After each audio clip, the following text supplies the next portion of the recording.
Perfectly black body की straightforward definition ये है, the body which completely absorbs all the heat radiation incident on it, that body is called as perfectly black body. ऐसी body जो उस पर incident हुए सारे heat radiations को कंप्लीटली एब्जॉर्ब कर लेती है, उस बॉडी को हम क्या कहेंगे? Perfectly black body. ठीक है, लेकिन इस परफेक्टली ब्लैक बॉडी को क्या होती है, इस कंसेप्ट को अंडरस्टैंड करने के बाद में हम इस चीज को भी देखेंगे कि भाई ब्लैक बॉडी रेडिएशन क्या होती है। ब्लैक बॉडी रेडिएशन के पहले हम लोग को रेडिएशन क्या होता है इस चीज के ऊपर फोकस करना है। तो रेडिएशन अगर आपको जानना है तो इसके पहले जो वीडियो मैंने बनाया है उस वीडियो को आप जरूर देखिए। इसके अंदर हम लोगों ने coefficient of absorption, coefficient of emission, coefficient of reflection and coefficient of transmission को हम लोग अच्छे से पढ़े हैं।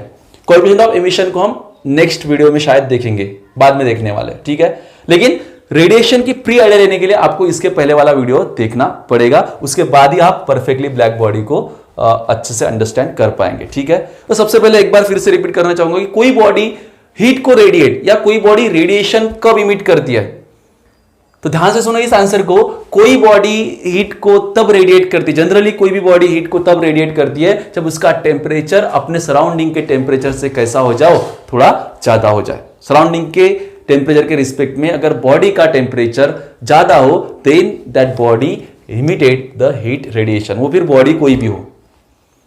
ठीक है, तो जिस बॉडी का टेम्परेचर सराउंडिंग के टेम्परेचर के रिस्पेक्ट में ज्यादा होगा वो हीट रेडिएट करेगी। ये बात क्लियर है? ठीक है, पहली चीज। दूसरी चीज ये है कि हम लोग किस चीज को क्यों देख पाते हैं? इसलिए देख पाते हैं कि उस चीज से कुछ ना कुछ लाइट आ रही है और हमारे आंखों में जा रही है, तभी हम उस ऑब्जेक्ट को देख पाते हैं। अगर वो ऑब्जेक्ट सेल्फ ल्यूमिनस नहीं है तो उस ऑब्जेक्ट पे आके लाइट गिरेगा और वहां से रिफ्लेक्ट होकर हमारे आंखों में आएगा। लेकिन ये बात बिल्कुल तय है कि किसी भी ऑब्जेक्ट को तुम देख रहे हो बिकॉज वहां से कुछ रिफ्लेक्शन आके तुम्हारे आंखों में जा रहा है। हमारी आंखों के अंदर रेटिना सेंस करता है, सेंसेशन प्रोड्यूस होता है और तब हम उस पर्टिकुलर कलर को देख पाते हैं। इसका सीधा सीधा मतलब यह है कि हर एक ऑब्जेक्ट क्या कर रहा है, कुछ रेडिएशन भेज रहा है जो हमारी आंखों में जाती है, तभी हम उसको देख पाते हैं। Different colours are due to different wavelengths of the light. अलग अलग वेवलेंथ हमारी आंखों में आती है, इसलिए हमको अलग अलग कलर दिखते हैं। लेकिन हम जिसको ब्लैक कलर कहते हैं, वो ब्लैक कोई कलर नहीं है, that is what, absence of colour है। मतलब वहां पे कोई कलर नहीं होता, मतलब वहां से कोई भी वेवलेंथ आके हमारे आंखों में नहीं जाती। ऐसा क्यों होता है? ऐसा इसलिए होता है कि वो एक ऐसी बॉडी होती है जिस बॉडी पे आके जब कोई भी हीट, कोई भी एनर्जी इंसिडेंट होती है तो वो बॉडी उस रेडिएशन को कंप्लीटली एब्जॉर्ब कर लेती है और कुछ भी रिफ्लेक्ट नहीं करती। अगर कुछ भी रिफ्लेक्ट नहीं करेगी तो वहां से कोई भी वेवलेंथ हमारे आंखों में नहीं आएगी, और हमारे आंखों में नहीं आएगी तो वहां पे हमको कुछ भी कलर नहीं दिखेगा। रादर वहां पे जो दिखेगा दैट इज, उसको हम कहते हैं ब्लैक कलर, यानी कि वो बॉडी ब्लैक बॉडी कहलाती है। So what is mean by black body? The body which completely absorb all the heat radiation incident on it, that body is called as perfectly black body. क्योंकि जब भी किसी body पे heat incident होती है बच्चों, हम लोगों ने चर्चा की है इसके ऊपर, एक तो कुछ हीट रिफ्लेक्ट होगी, कुछ ट्रांसमिट होगी, कुछ एब्जॉर्ब होगी। लेकिन ऐसी बॉडी जो सिर्फ और सिर्फ एब्जॉर्ब करती है, कुछ भी रिफ्लेक्ट नहीं करती, कुछ भी ट्रांसमिट नहीं करती, that body is called as perfectly black body. मैं चाहूं तो बोर्ड पे डेफिनेशन लिखता हूं, हालांकि मैंने डिस्क्रिप्शन में नोट्स भी दिया है, नोट्स को भी रेफर कर सकते हो। ठीक है, what is the definition for perfectly black body? The body विच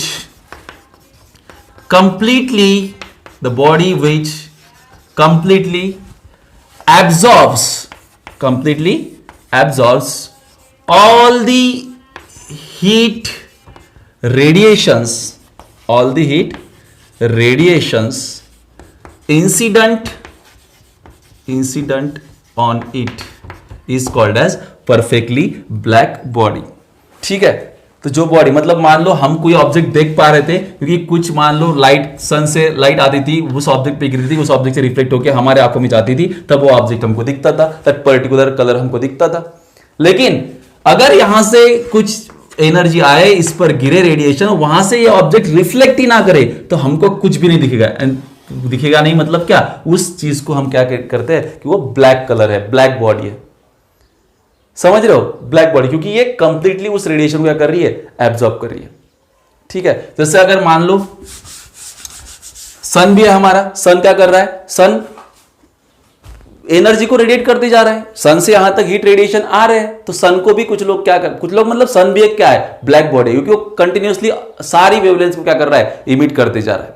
जैसे मैंने अभी बोला कि कोई ऑब्जेक्ट क्यों हीट रेडिएशन को इमिट करता है बच्चों, इसलिए इमिट करता है कि उसका टेम्परेचर उसके सराउंडिंग के टेम्परेचर से ज्यादा होता है। फॉर एग्जाम्पल मान लो कोई दिया विया मेनबत्ती है, मोमबत्ती मैंने लगा दी यहां पे, ठीक है, ये इस तरह से जल रही है, क्यों मेरे को दिख रही है, क्योंकि वहां से कुछ हीट रेडिएशन आके या लाइट रेडिएशन आके मेरे आंखों में जा रहे हैं, तो मैं उसको देख पा रहा हूं, ठीक है। कोई ऑब्जेक्ट है, कोई टेबल है रूम में रखा हुआ, वो भी मैं देख पा रहा हूं, क्योंकि यहां से लाइट यहां पे गिर रही है, फिर मेरे आंखों में जा रही है, तब मैं उसको देख पा रहा हूं, ठीक है। सो लाइट आगे गिर रही है, तो इसका ये रेडिएट कर रही लाइट को, ये वाली चीज, क्योंकि उसका टेम्परेचर क्या है, उसके सराउंडिंग के रिस्पेक्ट में ज्यादा है, ठीक है। लेकिन ज्यादा है एक बात, ऑन द कॉन्ट्ररी सन भी है हमारा, सन भी क्या कर रहा है, हीट को, लाइट को रेडिएट कर जा रहा है, क्योंकि सन का टेम्परेचर भी क्या है, उसके सराउंडिंग के टेम्परेचर से ज्यादा है, कंटिन्यूअसली इमिट कर जा रहा है। लेकिन दोनों के रेडिएशन में है बच्चों डिफरेंस, क्योंकि ये जो मोमबत्ती है, ये जिस वेवलेंथ की लाइट को या जिस वेवलेंथ की रेडिएशन को इमिट कर रहा है, वो खाली येलो कलर की वेवलेंथ है, यानी कि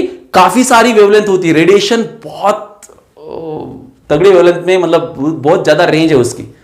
उस इतने सारे वेवलेंथ के रेंज में एक छोटा सा स्पेक्ट्रम है जिसको हम विजिबल स्पेक्ट्रम बोलते हैं। विजिबल स्पेक्ट्रम के अलावा भी काफी सारी वेवलेंथ होती है, जिसको हम X ray, gamma ray, infra रे, अल्ट्रावायलेट रे, रेडियो वेव जिसको बोलेंगे, काफी सारी वेव्स है। लेकिन विजिबल स्पेक्ट्रम खाली हमको नजर आता है, बाकी भी वेवलेंथ मतलब रेडिएट करते हैं ऑब्जेक्ट। जैसे सन है, सन सब तरह की वेवलेंथ क्या करता है, रेडिएट करता है, वेवलेंथ रेडिएट करता है सब तरह की। जब ये सन से वेवलेंथ जाके किसी ऑब्जेक्ट पे गिरती है, वहां से रिफ्लेक्ट होकर आती है हमारे आंखों में, तब जाके वो ऑब्जेक्ट हमको नजर आता है, दिखता है। लेकिन अगर सन से आई हुई वेवलेंथ को अगर इस बॉडी ने कंप्लीटली एब्सॉर्ब कर लिया, यानी कि कुछ भी रिफ्लेक्ट नहीं किया, then that body is called as perfectly black body.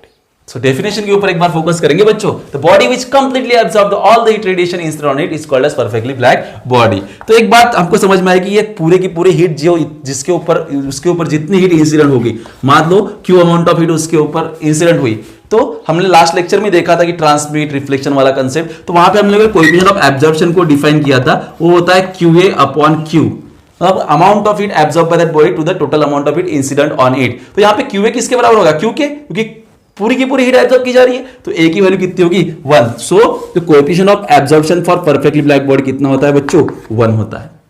साथ ही साथ में वो कुछ भी अमाउंट ऑफ हीट ट्रांसमिट नहीं करती, कुछ भी अमाउंट ऑफ हीट रिफ्लेक्ट नहीं करती। That means the coefficient of transmission and the coefficient of reflection is equals to 1 for what, perfectly black body. Next और एक बात यह है कि भाई जो कोएफिशिएंट ऑफ इमिशन होता है, अब ये कोएफिशिएंट ऑफ इमिशन क्या होता है मैं यहां पे भी डिस्कस कर सकता हूं, लेकिन हम चाहेंगे कि इसके ऊपर एक स्पेशल वीडियो बनाएं, what is mean by coefficient of emission और what is mean by emissivity of the perfectly black body, या किसी भी बॉडी के इमिसिव पावर के ऊपर हम नेक्स्ट वीडियो में बोलेंगे। अभी का तुम ये ध्यान में रख सकते हो कि कोएफिशिएंट ऑफ इमिशन भी क्या होता है, परफेक्टली ब्लैक बॉडी के लिए 1 होता है। अगर कोएफिशिएंट ऑफ इमिशन 1 है, that means this body is what, ये गुड इमिटर है, ये अच्छी इमिटर है। ये बैड ट्रांसमीटर, बैड रिफ्लेक्टर है, लेकिन गुड इमिटर है। तो अब ये बड़ा कंफ्यूजन होता है बच्चों को, सर ये रिफ्लेक्ट कुछ नहीं करती, ट्रांसमिट नहीं कुछ करती, इमिट क्यों कर रही है? तो मैंने कहा है क्योंकि अगर हमारे पास मान लो कोई भी दो ऑब्जेक्ट है, मान लो 2 स्पीयर ले लिए मैंने, ठीक है, कोई भी 2 स्पीयर ले लिए मैंने, एक ऑर्डिनरी बॉडी है और ये एक परफेक्टली ब्लैक बॉडी है। जैसे मान लो एक पॉलिश्ड स्फीयर है, सिल्वर पॉलिश किया ऊपर, उसके ऊपर मतलब उसके ऊपर जब रेडिएशन आके इंसिडेंट होंगे तो वहां से रिफ्लेक्ट किए जाएंगे, और दूसरी है ब्लैक बॉडी, ठीक है, ये है बच्चों ब्लैक बॉडी, ठीक है, और ये पॉलिश सरफेस वाली बॉडी है, पॉलिश्ड बॉडी, ठीक है, पॉलिश सरफेस बॉडी, ठीक है। तो इस बॉडी की टेंडेंसी क्या होगी कि जितनी हीट उसके ऊपर गिरेगी, ज्यादा से ज्यादा हीट क्या करेगी, रिफ्लेक्ट करेगी और कम एब्जॉर्ब करेगी। और इसकी खासियत क्या होगी, ब्लैक बॉडी है तो ज्यादा से ज्यादा एब्जॉर्ब करेगी, कम रिफ्लेक्ट करेगी। अरे क्योंकि परफेक्टली होगी तो पूरी एब्जॉर्ब करेगी, लेकिन नेचर में परफेक्ट चीजें कहां एग्जिस्ट करती है भाई, perfectly black body can not exist in nature, नहीं होती है। जो भी ब्लैक बॉडी हम नेचर में पाते हैं, मतलब वो लगभग ज्यादा से ज्यादा हीट एब्जॉर्ब भी करेगी, ठीक है। तो इसकी जो एब्जॉर्प्शन की कैपेसिटी, ज्यादा एब्जॉर्प्शन का रेट इसका ज्यादा होगा इसके कंपेरिजन में, तो ये एब्जॉर्ब ज्यादा कर रही है, रिफ्लेक्ट कम करिए, तो इसका टेम्परेचर जो है वो ज्यादा तेजी से इंक्रीज होगा। अगर ये इसका रेट ऑफ एब्जॉर्प्शन ज्यादा है, इसका रेट ऑफ इमिशन कम है, रेट ऑफ एब्जॉर्प्शन कम है, तो इन दो बॉडी, ये दो बॉडी तो हमने एटमॉस्फेयर में रखी हुई है, सराउंडिंग में रखी हुई है, तो कोई भी बॉडी अपना टेम्परेचर सराउंडिंग टेम्परेचर साथ मैच करना चाहती है, मेंटेन करना चाहती है। तो ये दो बॉडी भी अपने टेम्परेचर को अगर मेंटेन करना चाहेगी, अगर इसका एब्जॉर्प्शन का रेट ज्यादा है तो इसका एमिशन का रेट भी कैसा होगा, ज्यादा होगा। एमिसिव पावर इसकी ज्यादा होगी। Emissive power per unit time per unit area है, कोई बॉडी कितनी अमाउंट ऑफ हीट को इमिट करती है, इसको एमिसिव पावर बोलते हैं। इसको भी हम नेक्स्ट वीडियो में पढ़ने वाले हैं। लेकिन मुद्दा यह है कि अगर एब्जॉर्ब बहुत तेजी से कर रही है तो इमिट भी तेजी से करेगी। इमिट ये अलग बात है, एब्जॉर्ब कर रही है तो टेम्परेचर बढ़ते जा रहा है, टेम्परेचर बढ़ने के बाद सराउंडिंग से टेम्परेचर ज्यादा होगा तब इमिट करना चालू हो जाएगी, रेडिएट करना चालू हो जाएगी। लेकिन रेडिएशन इंसिडेंट होने के बाद में reflection and transmission, these are what, ये इंस्टेंटेनियस फिनोमेना है, एक ही इंस्टेंट पे होने वाली चीज है। तो ये पहले तो एब्जॉर्ब करती जाएगी, बाद में इसका टेम्परेचर राइज होगा, बाद में रेडिएट करेगी। समझ रहे हो क्या? ठीक है, ये रिफ्लेक्ट ज्यादा कर रही है, एब्जॉर्ब भी कर रही है, बाद में मतलब अगर एक कम एब्जॉर्प्शन रेट है इसका, तो इमिशन की जो इमिसिविटी होगी पावर की, ये भी कैसे होगी, कम होगी। मतलब एक गिवन टेम्परेचर पे, एट गिवन टेम्परेचर तो emissive power of black body is greater than the ordinary body. हम लिख सकते हैं यहां पे कि भाई एट गिवन टेम्परेचर, इमिसिविटी भी बोलते हैं, इमिसिविटी ऑफ ब्लैक बॉडी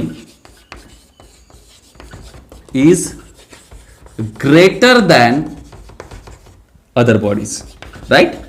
बाकी बॉडीज से ज्यादा होगी। ठीक है, and the last but not least कि भाई जो ब्लैक बॉडी होती है, it can not exist, I think तुम देख नहीं पा रहे होंगे, ठीक है, तो मैं यहां पे लिखता हूं 5th number, it can't exist in nature. कौन एग्जिस्ट नहीं करता? Perfectly black body. नेचर में कोई भी चीज परफेक्ट एग्जिस्ट नहीं करती नेचर में, हाँ ठीक है। लेकिन अब तक जो है हम लोगों को यह बात भी ध्यान में रखनी है कि ये एब्जॉर्ब अगर अच्छी है तो इमीटर भी अच्छी रहेंगी। अगर ज्यादा एब्जॉर्ब कर रही है तो इमिट भी ज्यादा ही करेगी। अगर तुम ग्रास्प ज्यादा कर रहे हो, प्रिपेयर ज्यादा कर रहे हो, तो एग्जाम में लिख भी ज्यादा कर पाओगे। लेकिन टीचर पढ़ाते जा रहा है, तुम क्लास में सुन रहे हो, लेकिन जितना भी आ रहा है इंस्टेंटली तुम्हारे दिमाग के ऊपर जा रहा है, रिफ्लेक्ट कर दे रहे हो तुम। अगर तुम अच्छे रिफ्लेक्टर हो तो एट मीन्स तुम बैड इमिटर हो, तुम बाद में एग्जाम में इमिट नहीं कर पाओगे। तो ग्राफ ज़्यादा करना पड़ेगा, पढ़ना ज़्यादा पड़ेगा। जितना ज़्यादा पढ़ोगे, जितना ज़्यादा प्रिपेयर करोगे, उतना ही तुम इमिट कर पाओगे, लिख पाओगे, दो पाओगे। राइट? ब्लैक बॉडी की कहानी कुछ ऐसी है। ठीक है, तो हम लोग बात कर रहे हैं कि कोई चीज़ तो परफेक्ट नहीं होती, जितना हो सके उतना एब्जॉर्ब करो, जितना उतने ही तुम इमिट कर पाओगे। ठीक है, तो यहां से अभी हम परफेक्ट अगर नेचर में एग्जिस्ट नहीं करती तो फेरिस नाम के एक बंदे था, ठीक है, वीन्स नाम के बंदे का भी कॉन्ट्रीब्यूशन है इसके अंदर। ठीक है, तो ये प्रैक्टिकल क्या बोल सकते हैं उसको तौर पे, हम कुछ बॉडीज है जिनको perfectly near to perfect black bodies है। ठीक है, फेरिस की जो आर्टिफिशियल ब्लैक बॉडी है उसको बाद में देखेंगे, लेकिन एक दो एग्जांपल है परफेक्टली ब्लैक बॉडी के जिनको हम मानते हैं, that is what, because they are near to perfect. ठीक है, सो कौन कौन से है वो, तो उसमें lamp black and platinum black. Platinum black ये ऐसी बॉडीज है जो near to perfectly black body काम करती है, क्योंकि ये जो लैम्प ब्लैक है इसके ऊपर जितनी भी हीट इंसिडेंट होती है लगभग 96% हीट को मतलब एब्जॉर्ब कर लेती है। एंड प्लैटिनम ब्लैक भी 98% तक के हीट को क्या कर लेती है, एब्जॉर्ब कर लेती है। 96-98% बात कहें तो कोएफिशिएंट ऑफ एब्जॉर्प्शन 0.96 हो जाएगा, 0.96 हो जाएगा। ए किसके लिए, लैम्प ब्लैक के लिए, और इसके लिए हो जाएगा 0.98, क्योंकि 100 में से 98%, तो 0.98 होगा। देखो यहां से A is equals to QA upon Q। अगर लैम्प ब्लैक 96% एब्जॉर्ब करती है 100 में से, तो आंसर 0.96% आएगा। ज्यादा से ज्यादा कोएफिशिएंट की वैल्यू 0 to 1 के बीच में लाई करती है, तो 0.96 और 0 to 1 के बीच में लाई कर रही है, और इसके लिए 0.98 ऐसी आई होगी। तो These two are what perfect to black body माने जाते हैं। लैम्प ब्लैक पता होगा तुम लोगों को, काजड़ी इन मराठी इज कॉल्ड एज काजड़ी ना। कोई लैम्प वगैरह होते थे जिसमें दिए मतलब बात जलती थी। ठीक है, तो उस ग्लास के ऊपर ऐसे अंदर से ब्लैक से डिपोजिशन हो जाता था कार्बन का, दैट इज व्हाट, उसको ही बोलते हैं लैम्प ब्लैक। ठीक है, अब ये हुआ थोड़ा सा pre idea perfectly black body के बारे में। ठीक है, उसके बाद में ऐसी बॉडी जो उसके ऊपर इंसिडेंट हुई हीट रेडिएशन को कंप्लीटली रिफ्लेक्ट करती है बच्चों, that body is called as white body. Colour पे नहीं जाना है, जो कंप्लीटली एब्जॉर्ब करेगी ऑल हीट रेडिएशन को, ब्लैक बॉडी, एंड जो कंप्लीटली रिफ्लेक्ट करेगी ऑल द हीट रेडिएशन को, that is called as white body, right. ठीक है, इसके बाद में आते हैं एक प्रैक्टिकल परफेक्टली ब्लैक बॉडी को बनाया था किसने? फेरी भाई साहब ने। तो हम नेक्स्ट चीज पढ़ने वाले हैं फेरीज ब्लैक बॉडी। क्या पढ़ने वाले हैं? Fery's black body. चलो स्टार्ट कर दे। ठीक है, तो फेरीज ब्लैक बॉडी का डायग्राम बनाऊंगा मैं, उसके बाद में उसका कंस्ट्रक्शन और वर्किंग बताऊंगा आप लोगों को। ठीक है, बाकी आप सब लोगों को नोट्स से ही प्रिपेयर करना है। नोट से तुम डिस्क्रिप्शन में से नोट्स निकालो, लिख लो तुम्हारे नोट में। ठीक है, तो नेक्स्ट चीज what? Fery's black body. This body also called as Wien's black body. Wien's भाई साहब ने भी थोड़ा सा सिलेंड्रिकल शेप में लिया था, तो वो थोड़ी सी अलग बात, लेकिन हम फेरीज को अच्छे से अंडरस्टैंड कर लेंगे पहले, बाद में तुम। ठीक है, Fery's black diagram, construction, working, तीन चीजों के ऊपर फोकस करें। सबसे पहले फेरीज ब्लैक बॉडी होती कैसी है? तो उसने क्या किया, उन्होंने क्या किया, एक डबल वॉल्ड हॉलो स्फीयर लिया। Fery's black body consist of double walled hollow sphere. It consist of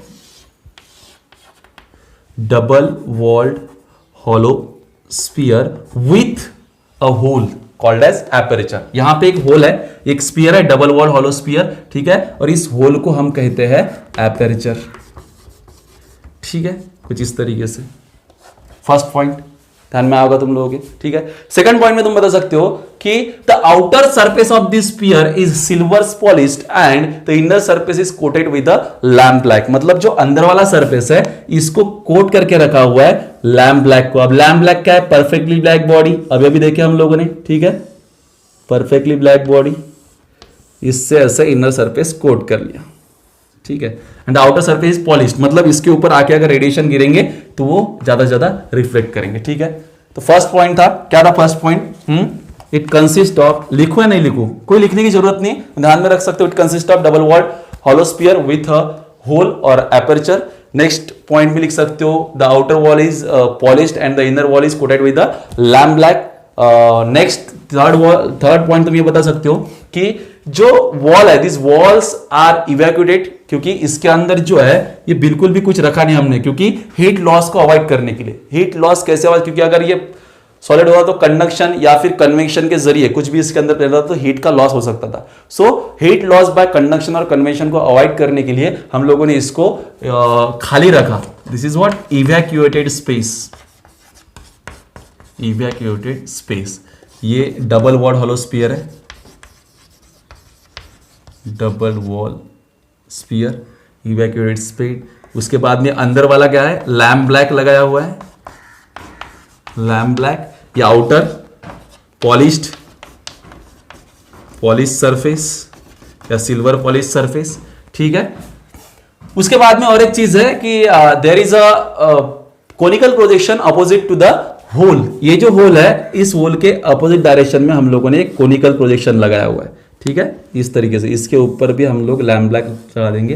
ये कोनिकल प्रोजेक्शन क्यों है? This conical projection is for to avoid the normal projection of the radiation, क्योंकि यहां से अगर radiation incident होंगे तो वो नॉर्मली जाके सरफेस पे गिरेंगे तो सीधा बाहर चले आएंगे। लेकिन अगर ये इंसिडेंट रेडिएशन है, दिस इज व्हाट? ये है इंसिडेंट रेडिएशन। इंसिडेंट रेडिएशन बच्चों ध्यान है सबका। इंसिडेंट रेडिएशन जाके यहां पे गिरेंगे तो यहां से तुम लॉ ऑफ रिफ्लेक्शन लगा कि ऐसे, उसके बाद में ऐसे ऐसे ऐसे ऐसे ऐसे, तो काफी नंबर ऑफ रिफ्लेक्शन वहां पे होंगे। और इस नंबर ऑफ रिफ्लेक्शन के अंदर क्या हो जाएगा बच्चों? हाँ, हर एक रिफ्लेक्शन के दौरान ज्यादा से ज्यादा हीट क्या की जाएगी? एब्सॉर्ब की जाएगी, क्योंकि there is a lamp black coated inside the that sphere. और हर एक रिफ्लेक्शन के दौरान कितना होगा? जितनी हीट इंसिडेंट हो रही है उसमें की 96% हीट एब्सॉर्ब की जाएगी। तो ऐसे करते करते रिफ्लेक्शन होते होते कंप्लीट सारी की सारी हीट वो बॉडी क्या कर लेगी? एब्सॉर्ब कर लेगी। ठीक है, और अगर ये ना होता तो हीट रेडिएशन सीधा आता, इंसिडेंट होता और नॉर्मली बाहर चला आता। इसलिए हम लोगों ने कोनिकल प्रोजेक्शन लगाया हुआ है। ठीक है, सो वर्किंग कैसा है उसका? कंस्ट्रक्शन तो तुम लोग समझ रहे हो, बताया तुमने वर्किंग में क्या है। Heat radiation incident incident on the conical projection, it takes number of reflection and there is a large amount of absorption during each reflection. After some time, the complete heat get absorbed by the lamp black. That's why this body is called as what? Perfectly black body. ठीक है? अब perfectly black body इसको कह रहे हैं, लेकिन basically the area of perfectly black body कितना होगा? तो area of perfectly black body is equals to area of this hole. क्योंकि उस होल में से जितने रेडिएशन गए वो वापस नहीं आए हैं. तो बेसिकली ब्लैक बॉडी का जो एरिया होगा, surface area, is equal to what? Surface area of that hole. Are you getting or not? तो ये बात है परफेक्टली ब्लैक बॉडी की. This perfectly black body is called as Ferry's black body. ये हालांकि 100% हीट को absorb नहीं करती, लगभग 99%, 99 कह सकते हो तुम लोग, ज्यादा करती है, नियर टू परफेक्ट हम कह सकते हैं. ठीक है, तो ब्लैक बॉडी हम लोगों ने कहा है, परफेक्टली ब्लैक बॉडी के बारे में पढ़े थे. उसके बाद में हम लोगों ने ये बात भी कही थी कि हम what is mean by black body radiation को भी जानेंगे. अब ये बॉडी ने कंप्लीटली हीट रेडिएट एब्जॉर्ब कर ली, उसका टेम्परेचर बढ़ जाएगा. इसका टेम्परेचर बढ़ जाएगा तो क्या होगा? इस होल में से ये हीट के कुछ देर बाद टेम्परेचर ज्यादा होने पर हीट को क्या करेगी? रेडिएट करेगी. मतलब पहले तो कोई भी बॉडी, ब्लैक बॉडी, हीट को पहले एब्जॉर्ब कर लेगी. जब हीट को एब्जॉर्ब कर लेगी तो उसका टेम्परेचर क्या हो जाएगा? राइज हो जाएगा उसके सराउंडिंग के टेम्परेचर के रिस्पेक्ट में. उसके बाद में वो हीट को क्या करेगी? बाहर इमिट करेगी या रेडिएट करेगी. And that radiation is what? Black body radiation. I hope कि तुम लोग समझ पा रहे हो इस चीज को. काफी सिंपल है. अगर आप लोगों को वीडियोस पसंद आ रहे हैं तो कमेंट सेक्शन में कमेंट करके जरूर बताएं. तो बच्चों आज के लिए इतना ही. आपसे नेक्स्ट वीडियो में मुलाकात होगी. तब तक के लिए थैंक यू.